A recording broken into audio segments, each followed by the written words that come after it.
Hello everyone. Today we're going to be finishing off the base mechanics of our top-down shooter game, and we're going to be adding stuff like enemy spawning, a bunch of nice effects into our game, along with some UI elements. So let's get this show on the road.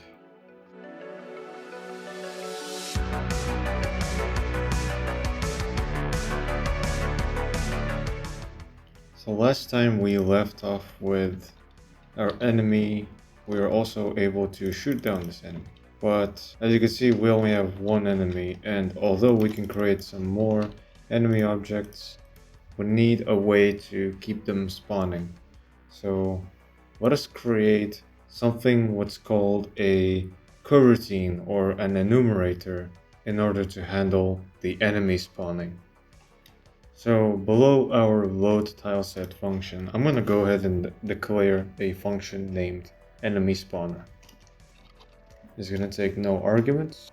This is an enumerator, and we want this enumerator to go infinitely. So we're going to make a while loop, and this while loop is going to go on forever. So the condition will always be true. Now we're going to make a for loop. And in here, we're gonna pass in the rate at which our enemies will spawn. I'll give it 60 for now. We're gonna type inside of it yield. Now, if you're not familiar with this keyword, well, it essentially is what turns our function into an enumerator. So a yield instruction just stops the function, but the next time you call this function, it will continue off from where it left off. As soon as we call this function 60 times, it should escape this for loop, if that makes sense. So because our game loop will be running 60 times per second, as that's our frame rate, then the enemies will be spawning at each second. So let us go to the top of this file and import the random library. And we're going to use this random library in order to pick a random position on the screen. So there you go, we use the randint function in order to pick a random position between the bounds. Now it's important to mention that I am subtracting the size of the enemy from the maximum bounds, just so that our enemies don't actually spawn outside the bounds, and that they remain always in our bounds that we set. Now here what we want to do is find the line where we declare our enemy object. Let's just copy it. And we're going to paste it inside of here. And instead of our own coordinates, we're going to pass in those random coordinates. Now, this would all be fine if we start calling this enumerator, but what if our enemy spawns on top of our player? Yeah, that could be a bit of a problem, so let us try to avoid that. And the way we're going to avoid it is by comparing the position of our player with the enemy and changing that position accordingly.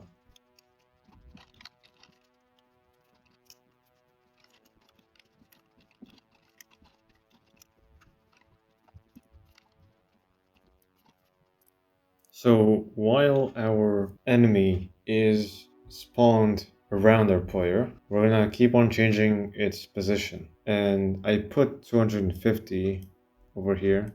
So this would be the minimum distance between the enemy and the player on an enemy spawn. Now let's go ahead and actually initialize our spawner. And we're gonna do that beneath our target variable. I'm gonna call this spawner. We'll make it equals to enemy spawn. Now, instead of our game loop, after window.put, we're gonna go ahead and write next, which is a function that will actually iterate through our enumerator. And then here we want to just pass in our spawner object. Now, if we run the game, we should see that our enemies are spawning, but the problem is they can't really damage us. So let us go ahead and take care of that now. I'm going to go ahead and open up our player class, and here let us define two variables, self.health equals self.max health equals 3. Now what I'm doing here is something what's called a double assignment, so don't get confused. I'm basically setting the max health to 3 and then the health to 3. Now what we want to do is do the logic for damaging the player. So we're gonna go to our for loop where we iterate through enemies instead of our game loop. Right before we iterate through the bullets, we're gonna make an if statement.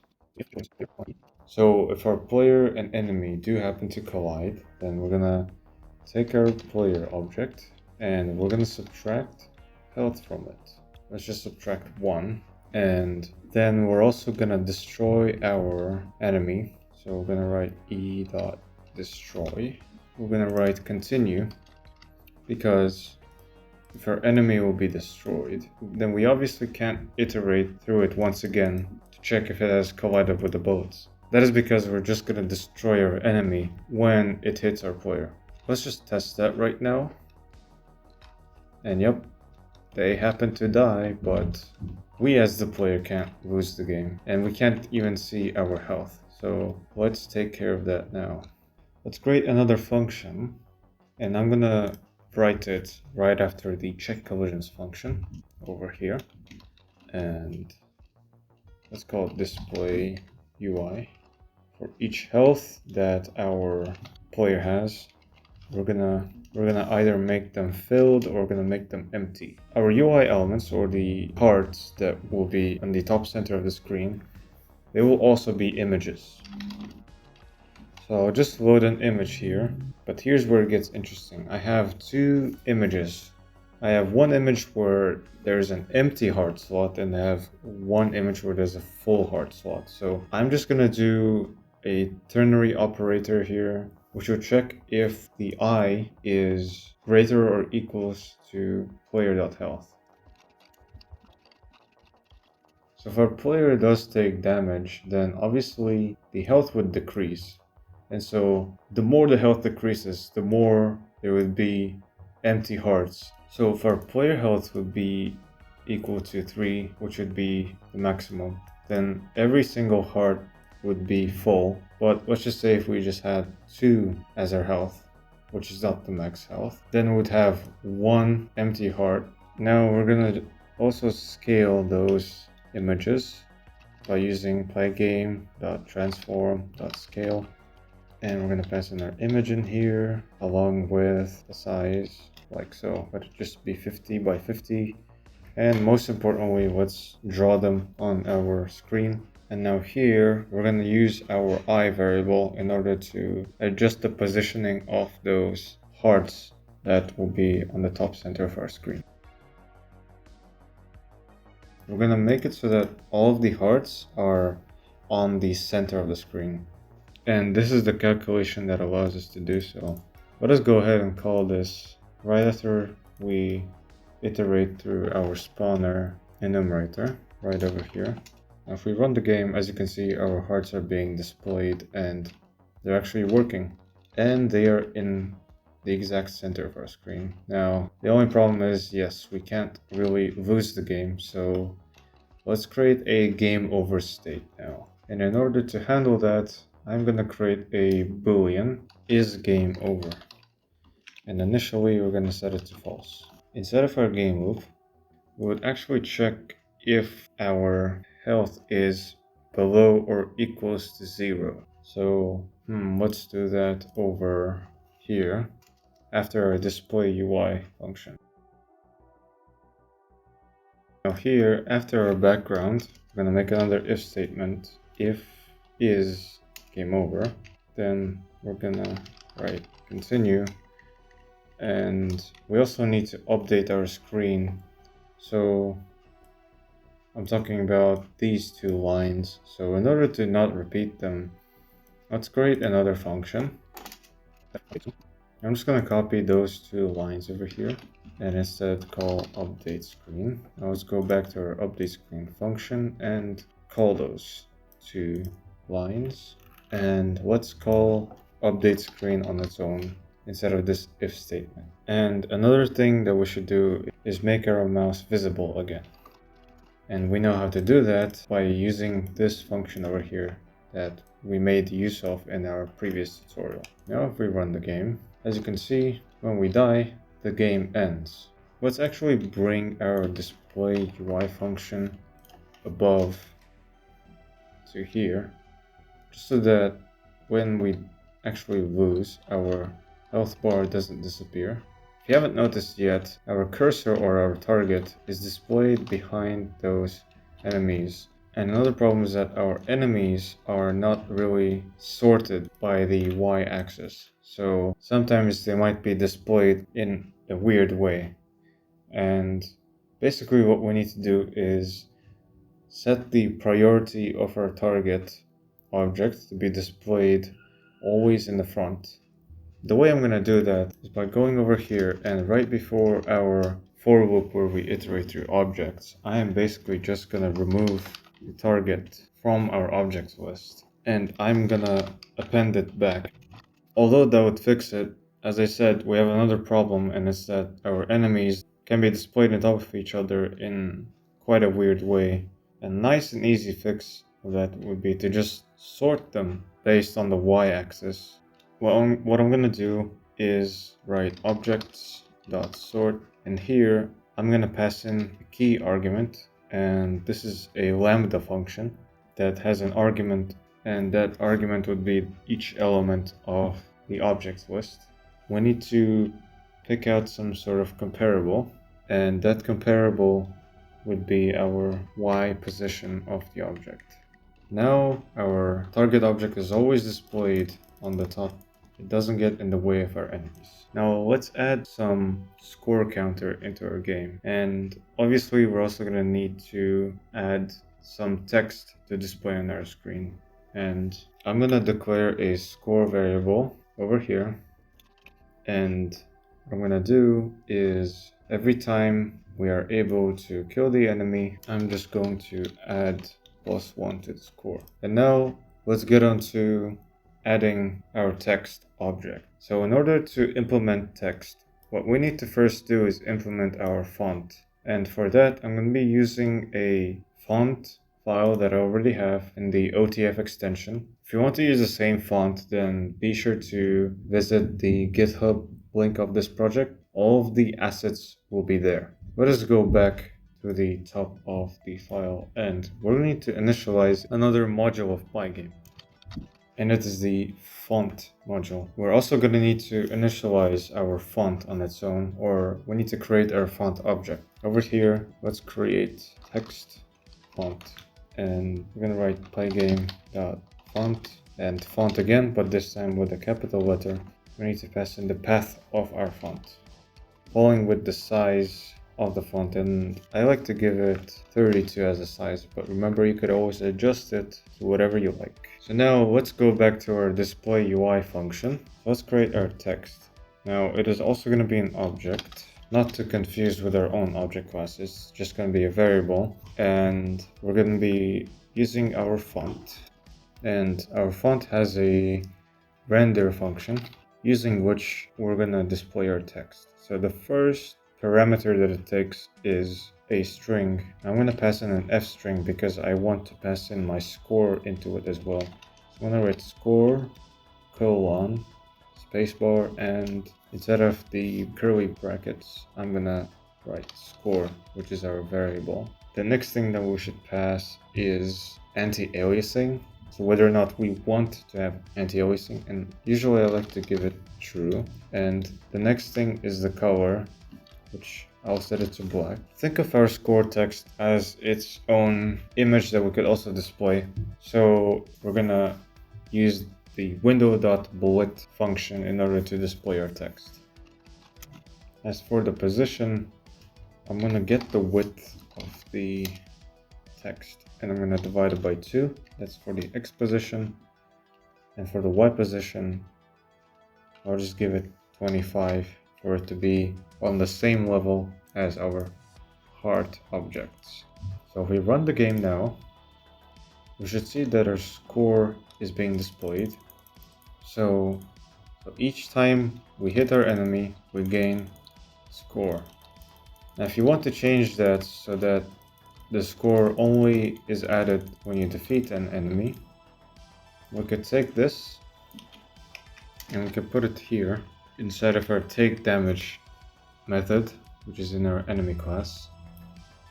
But as you can see, we're getting an error because this score variable is not defined inside of this scope. So an easy fix for that would be to write global score, as we are modifying a global variable that is outside this method. Alright, and now if we try and kill an enemy, we should see that our score is only added when we defeat an enemy. So now let's add one more text object, and that will be displayed once our game is over.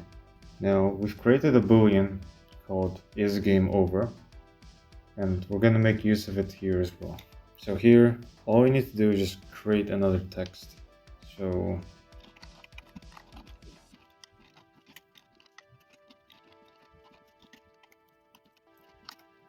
alright, and now if we try and lose, we should see that our text game over does indeed appear on the screen.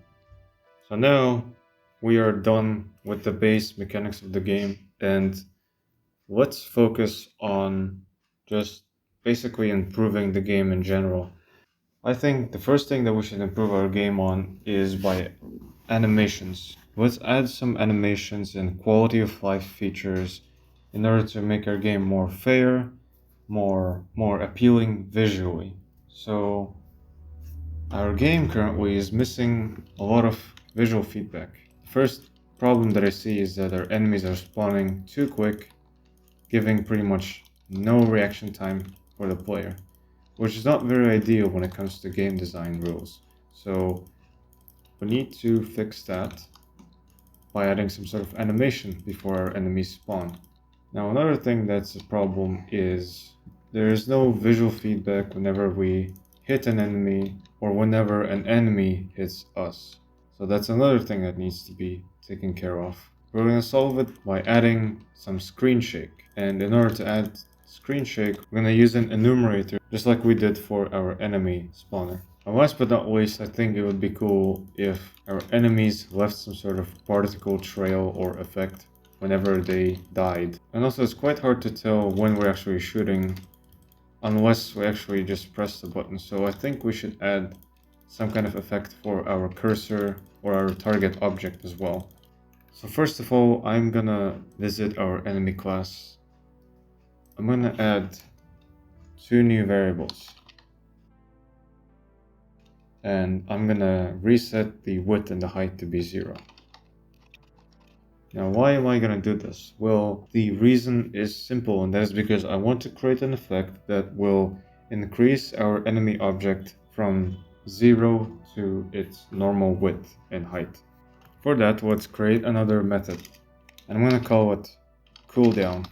And for our cooldown, we'll actually need another variable, so I'm going to create another variable instead of here called start timer. And let it be equal to 0. Now we're going to compare our start timer to 1. If it's less than 1, then add 0.03. And outside the if statement, we're going to adjust the width and the height. And the only reason why I'm casting it to an int is because we can't really use float numbers for the width and height of our images. I'm going to be calling this cooldown over here, and before that, let's definitely not forget to add self, and then we'll make our if statement. If self dot start timer is less than 1, then we will set the velocity to be 0 on both axes. If we run the game, we see that our enemies are spawning with an effect.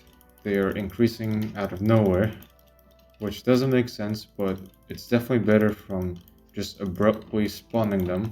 But the only problem is they're kinda growing in a weird way. What I mean by that is they're extending towards the bottom right.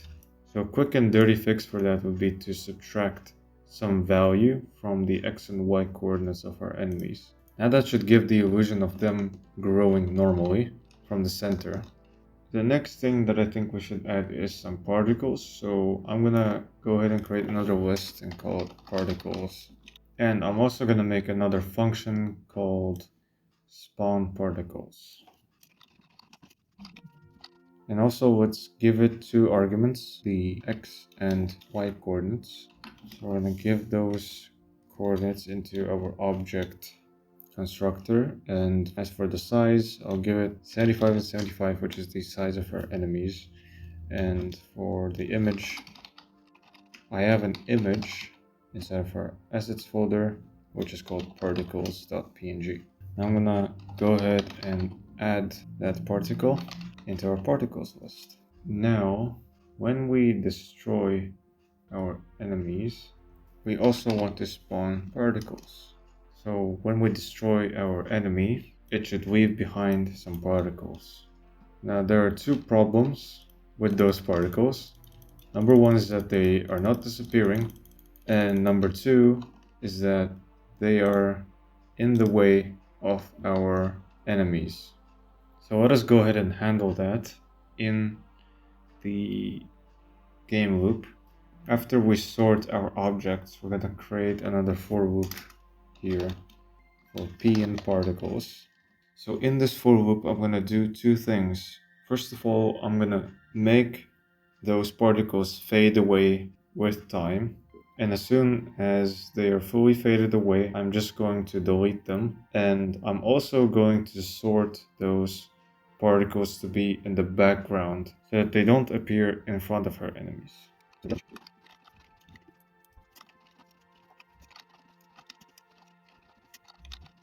Here I am just decreasing the alpha by 1, and by default the alpha is equal to 255, and as soon as it reaches 0, meaning that it's fully transparent, then I'm just going to remove it from the objects list. I'm going to remove it from the particles list. Also, what I'm going to do here outside of this if statement is I'm going to remove them from the objects list and insert them back to the front of the list so that they're first drawn before the other objects.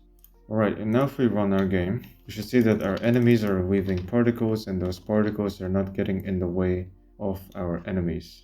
So one more thing that we're going to add is screen shakes. Now this one's going to be quite interesting to implement because we're going to use some techniques that might not be quite apparent. First of all, I'm going to go back to the top of our file. I'm going to import a function, and that function is going to be from the library that Python has, and it's called itertools. And that function is going to be repeat.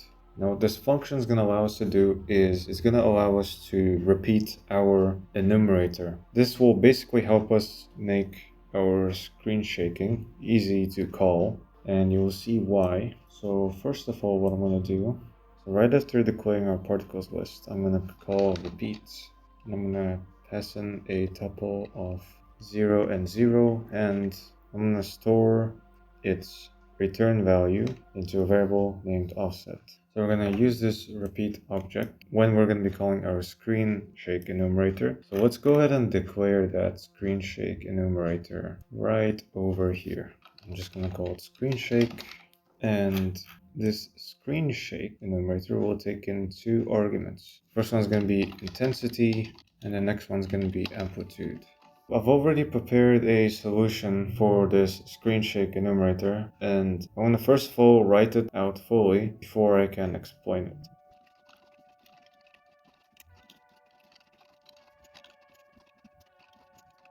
So essentially what I'm doing here is I'm making it shake in 3 intervals, and after each interval I'm changing the direction of the shake.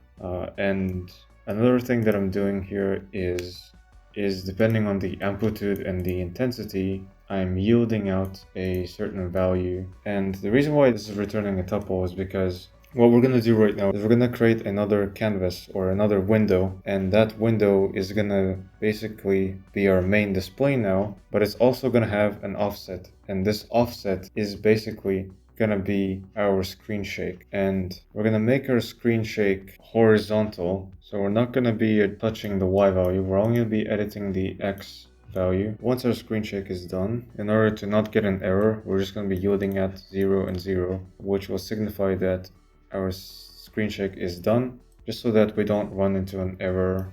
So let's go back to where we declare our window, and let's go ahead and create another window, or let's rename this to shake window, and let's create our main window here once again, but make it a copy of our shake window. Now let's go to our update screen function that we declared earlier. Right before our pygame.display.update function, let's take our shake window and call the blit method on it, and we're basically going to display the whole window on top of it, and we're going to pass in our offset object. Now, one more last thing that we have to do is actually call our screen shake function. Now, how do we do that? Well, we've decided that we're gonna want to shake the screen whenever we destroy an enemy and whenever we lose health. Let's go to the destroy method of our enemy, and then here I want to basically just write offset equals screen shake, and then here you want to give two variables. The first one is intensity and the second one is the amplitude. I'll give 5 for the intensity and 20 for the amplitude. I find those values to be quite nice for the game, but remember, you can change those to whatever you like. Now, this is not going to work because we're assigning this to a local offset variable, so keep that in mind, please. And in order to fix this, we obviously need to write global offset to signify that we're actually changing the global offset variable and we're not defining a new local variable. So now if we play the game, as you can see, we have successfully implemented screen shaking. Now the last thing that we're going to do is create an effect for our cursor or our target object. Let's open up our shoot function. So at the start of this function, let's write global target to signify that we're using our target that's in the global scope. And as our very last thing inside this function, let's increase the size of our target. I'll increase it by 20, but feel free to adjust this. And now before we call the update method on all the objects, let's check for the size of our target object. Then we're just gonna keep on decreasing it until it reaches 50 again. So now as you can see, it increases when we shoot and decreases over time. So there you go, we finally added some polish to our game and it's looking pretty nice. So that is it for this tutorial video. I hope you enjoyed this whole tutorial series. This is the end of the base tutorial series, and the next tutorials will be sort of like bonus tutorials. And what I mean by that is that they're going to be way short in duration and they're going to focus on specific additions. And just to give you a hint, I'll be talking about how to add saving of values, or to be exact, I'm going to be making a video about how to store your high score, how to play sounds, as well as how to take input from the controller, and how to integrate a global leaderboard. So if you're excited for those, then be sure to like and subscribe for content like this. As always, if you have any thoughts that you'd like to share, if you have any questions, then be sure to just drop them in the comments down below, and I will respond as soon as possible. Thank you so much for watching. I hope you have a nice day, and congrats on completing this tutorial series. Peace out.